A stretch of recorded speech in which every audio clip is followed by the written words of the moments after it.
Hello everyone, मैं मिथुन सिंह स्वागत करता हूं आप सभी का। आशा करता हूं आप सभी बहुत अच्छे होंगे। सबसे पहले आप लोगों से रिक्वेस्ट है, नए हो तो चैनल को सब्सक्राइब कर लेना है, बेल आइकन दबा देना है, घंटी वंटी का बटन नहीं दबाया है तो दबा लीजिए।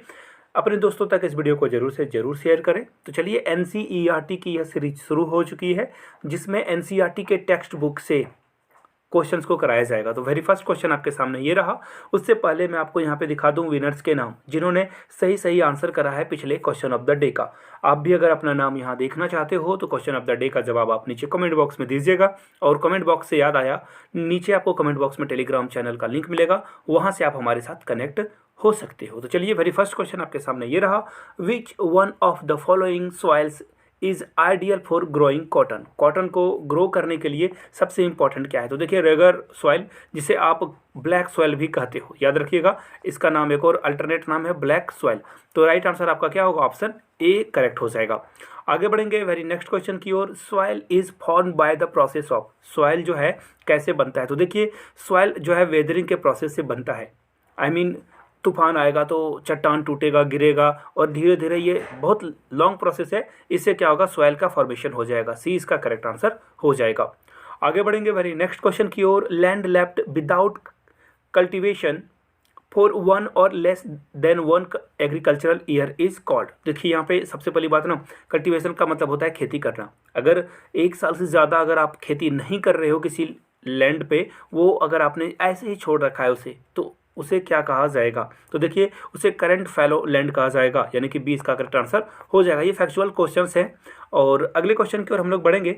There is enough for everybody's need but not for everybody's greed. देखिए, बहुत बड़ी बात यहाँ पे कही गई है कि जिन्हें जितनी ज़रूरत है सब कुछ अवेलेबल है, लेकिन जो लालच है उसका कोई अंत नहीं है। ऐसा किसने कहा था? जवाहरलाल नेहरू ने, अटल बिहारी वाजपेयी ने, एम के गांधी, या फिर सुंदर लाल बहुगुणा ने? तो देखिए, इसका जो राइट आंसर होगा वो होगा ऑप्शन सी, यानी कि महात्मा गांधी ने ये बातें कही थी कि जिसको जितनी ज़रूरत है सब कुछ अवेलेबल है। लेकिन देखिए, मैं ना हमेशा कहता हूँ, there is a difference between want and need. देखिए, वांट तो आप तो चाहते हो कि आपके पास मुकेश अंबानी से भी ज़्यादा पैसा आ जाए, ये आप चाहते हो, लेकिन आपको ज़रूरत है कि चलो भाई 50,000 भी होंगे तो आप अपने फैमिली का ध्यान अच्छे से रख सकते हो, क्वालिटी एजुकेशन, क्वालिटी हेल्थ आप प्रोवाइड कर सकते हो अपने फैमिली को। तो ये नीड है। और वांट का मतलब होता है कि आप तो मुकेश अंबानी के पीछे ही चल पड़े हो। तो ये इसका कोई अंत नहीं है, ग्रीड है, ये लालच है।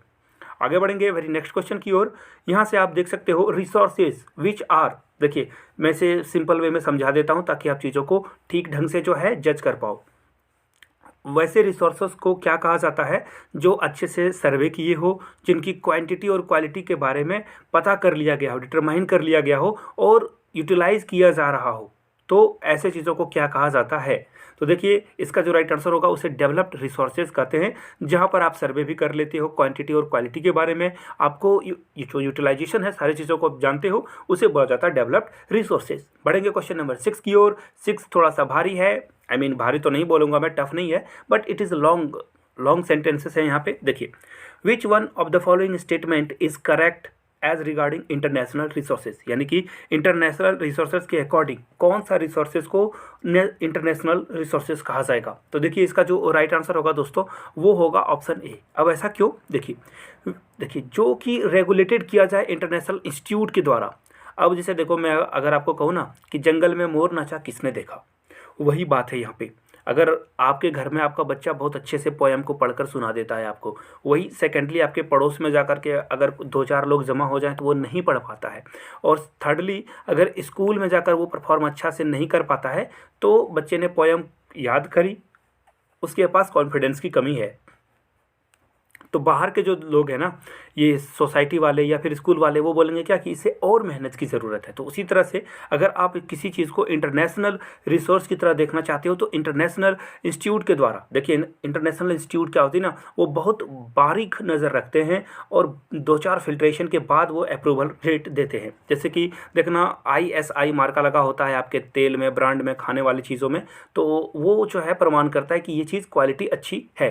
तो चलिए, फिलहाल बढ़ेंगे क्वेश्चन नंबर 7 की ओर। उससे पहले देखिए, आखिरी के कुछ दिन बचे हुए हैं और मैंने नोट्स के प्राइस भी कम कर दिए हैं। जी हाँ, पहले 499 पे करना होता था, बट नहीं, आप ओनली 400 पे करोगे और आप नोट्स परचेस कर सकते हो। जी हाँ, 400 में आप नोट्स ले सकते हो, मेरे हैंड रिटन नोट्स मैंने आर्मी स्कूल खुद क्वालिफाई किया। मैं बार बार इसलिए बोलता हूँ ताकि लोगों को पता चल सके कि वो क्या खरीद रहे हैं, किन से खरीद रहे हैं। तो देखिए, आप नोट्स मुझसे परचेस कर सकते हो। वन मोर थिंग जो आपको बतानी है, आप इसके साथ आपको जो है ना 1000 पेजेस के करंट अफेयर्स भी प्रोवाइड कर दिया जाएगा। याद रखिएगा, जो मैं पढ़ा रहा हूँ करंट अफेयर्स, उसकी भी PDF डिटेल्स में आपको मिल जाएगी। और 100 रुपीज़ में आपको मिलेगा question paper, previous year paper का। तो इन सारी चीज़ों को लेने के लिए आप मुझे मेल कर सकते हो, yourmithunsingh@gmail.com पे मेल कर लीजिए। If you on Instagram then do follow me @imithunsingh। तो चलिए क्वेश्चन नंबर 7 की ओर बढ़ेंगे। प्रमोशन की बात हो गई। क्वेश्चन नंबर 7 में देखिए, the first international earth summit कहाँ पे हुआ था बताना है आपको। तो देखिए, Rio de Janeiro. Comment box में आप लोगों के लिए काम छोड़ के जाता हूँ, आपको ये बताना है कि ये किस कंट्री में आता है। कमेंट करके आप लोग नीचे आंसर कीजिएगा। और अगर के कोई डेट बता दे तो बड़ा अच्छा होगा, बहुत मेहरबानी होगी। देखिए, कोई क्या, आप भी बता सकते हो। जी हाँ, मैं आपके बारे में ही बोल रहा हूँ। आप जो वीडियो देख रहे हो, गूगल पर जाकर देख लो आप, और पेन पेपर पे नोट कर लीजिए। हो सकता है कि एग्जाम में ये क्वेश्चन ना आकर वो पूछा जाए कि पहला जो अर्थ इंटरनेशनल अर्थ समिट हुआ था वो कब हुआ था। देखिए, इस तरह के क्वेश्चन भरे पड़े हैं। CTET में, EVS में क्वेश्चन पूछा जा सकता है, UP टेट में पूछा जा सकता है, आने वाले KBS NBS में ये एग्जाम में पूछा जा सकता है। प्लीज़ नोट कर लीजिए, गूगल पर जाइए और कमेंट बॉक्स में आंसर कीजिए। चलिए आगे बढ़ेंगे क्वेश्चन नंबर 8 की ओर। The most wide spread relief feature of India क्या है। तो देखिए, इंडिया में सबसे ज़्यादा क्या माउंटेन है, फॉरेस्ट है, प्लेन्स हैं या प्लेट्यूज है। तो देखिए, इसका जो राइट आंसर है वो है प्लेन। हम लोग प्लेन है, इसलिए हम लोग कृषि प्रधान देश हैं, एग्रीकल्चर सेंटर्ड हम लोग कंट्री हैं। C is the right answer. बढ़ेंगे क्वेश्चन नंबर 9 की ओर।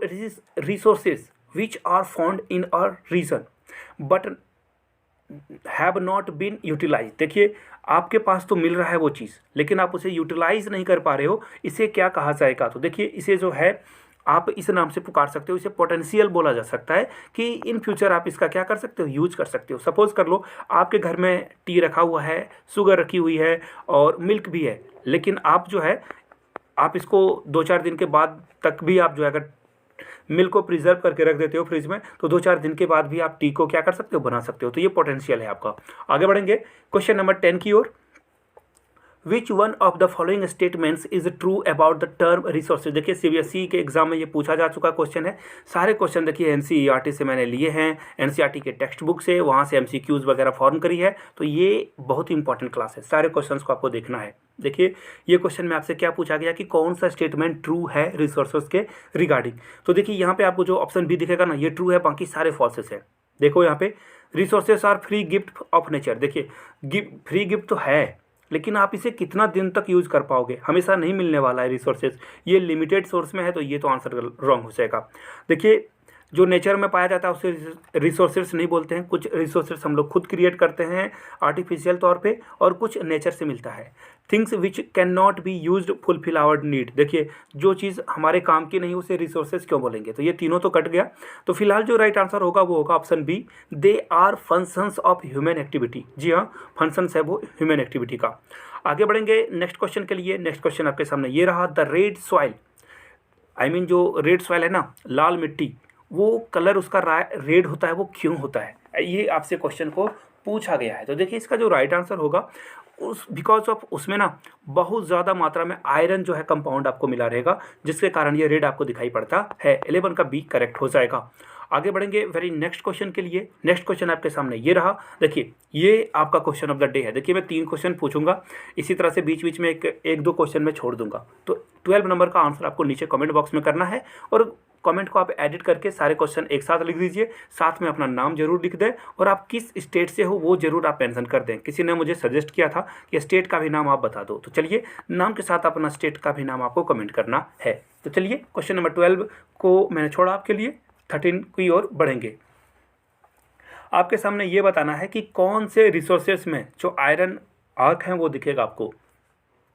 तो देखिए, यहाँ पे जो राइट आंसर है ना, वो आपको दिख जाएगा क्वेश्चन नंबर 13। जी हाँ, ये रहा नॉन रिन्यूएबल एनर्जी, यानी कि इसका जो राइट आंसर होगा वो होगा ऑप्शन नंबर डी।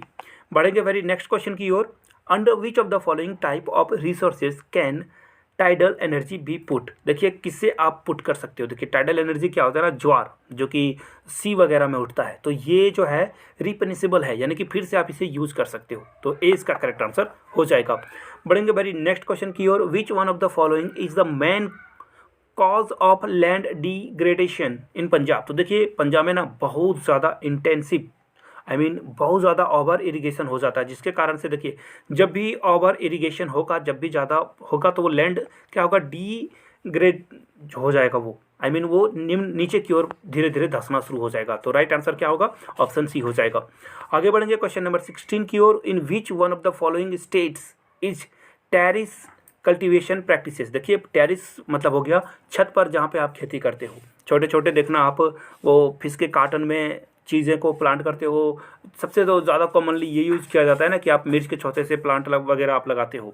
तो इसका तो फिलहाल जो राइट आंसर होगा क्वेश्चन नंबर 16 का वो जाएगा ऑप्शन डी के साथ। अरुणाचल प्रदेश में ये देखने को मिलता है, बिकॉज ऑफ यहाँ पे बहुत सारे रॉक आपको दिखाई पड़ेंगे।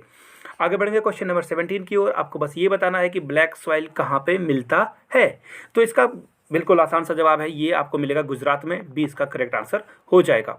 आगे बढ़ेंगे नेक्स्ट क्वेश्चन की ओर। आपको बस ये बताना है कितना परसेंटेज है आर लैंड शुड बी, यानी कि टोटल फॉरेस्ट कितना लगना चाहिए आपके, मतलब पेड़ पौधे कितने होने चाहिए टोटल अर्थ के अकॉर्डिंग परसेंटेज में। तो देखिए इसका जो राइट आंसर होगा 18 का वो जाएगा ऑप्शन ए के साथ। 33% एटलीस्ट लैंड पे जो है हम लोगों का प्लांटेशन होना चाहिए, फॉरेस्ट लगना चाहिए, और ये नेशनल फॉरेस्ट पॉलिसी 1952 कहती है। आगे बढ़ेंगे क्वेश्चन नंबर 19 की ओर, और ये रहा आपका क्वेश्चन ऑफ द डे। जी हाँ, क्वेश्चन को स्क्रीनशॉट लेकर आप आराम से पढ़ लीजिए और नीचे कमेंट करके बताइए क्वेश्चन ऑफ द डे। पहला क्वेश्चन मैंने पहले पूछ लिया, ये रहा दूसरा क्वेश्चन। आगे बढ़ेंगे क्वेश्चन नंबर 20 की ओर। India's territorial water expands up to, देखिए ये 12 नॉटिकल माइल्स है। इसका जो राइट आंसर होगा वो होगा ऑप्शन नंबर बी। चलिए क्वेश्चन नंबर 21 की ओर बढ़ते हैं। Resources that take long geological time for the their formation are called. देखिए जो रिसोर्सेज लॉन्ग जो जियोलॉजिकल टाइम लेता है, ज़्यादा टाइम लेता है फॉर्मेशन होने में, यानी कि बनने में, प्रोडक्ट बनने में, उसे क्या कहा जाता है। देखिए इसी टर्म को आप बोलते हो non renewable resources. D is the right answer. जैसे देखो कोल है, कोयला को बनने में एक लॉन्ग टर्म लगता है, आप तो तुरंत उसे क्या करते हो, उससे खाना पका लेते हो, लेकिन इसके लिए जो है ना इसमें लॉन्ग टर्म प्रोसेस होता है। ये पेड़ वगैरह गिरते हैं, उसके बाद ये लंबा समय खींचता है, then you can get call. आगे बढ़ेंगे क्वेश्चन नंबर 22 की ओर। Land that is left cultivated for more than 5 agriculture years, यानी कि अगर आपने आपके पास कोई खेत है, 5 साल आपने उसमें कोई भी खेती नहीं करी, इसे क्या कहा जाएगा। तो देखिए खेती करने लायक जमीन है, इस बात का याद रखना।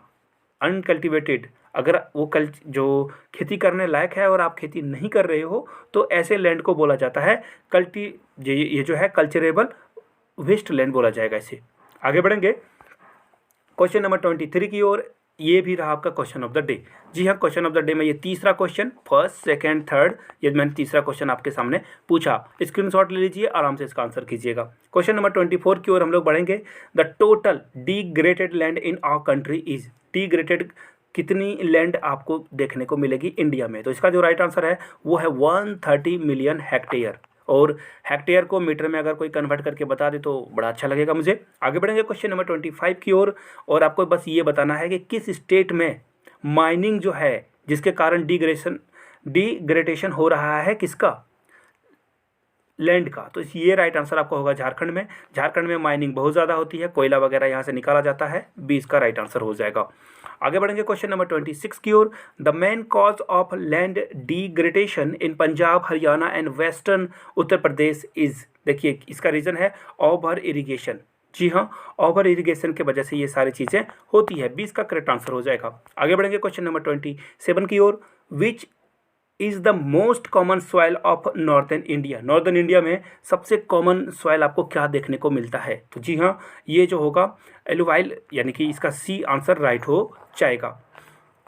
आगे बढ़ेंगे क्वेश्चन नंबर 28 की ओर। रेड सॉइल जो है कहाँ पे पाया जाता है, इसका जो राइट आंसर होगा वो होगा option C, eastern and southern part of Deccan plateau. आगे बढ़ेंगे क्वेश्चन नंबर 29 की ओर। 29 आपके सामने ये रहा, और ये भी आपको क्वेश्चन ऑफ द डे में राइट आंसर करना है, फर्स्ट सेकेंड थर्ड, एंड ये रहा आपका 4th नंबर क्वेश्चन। मैं यहाँ से हटा देता हूँ, स्क्रीनशॉट ले लीजिए या वीडियो को रोककर आप आंसर कर सकते हो। अब बढ़ेंगे आखिरी क्वेश्चन, क्वेश्चन नंबर 30 की ओर। ये रहा आपके सामने। विच of the following is not important for soil formation.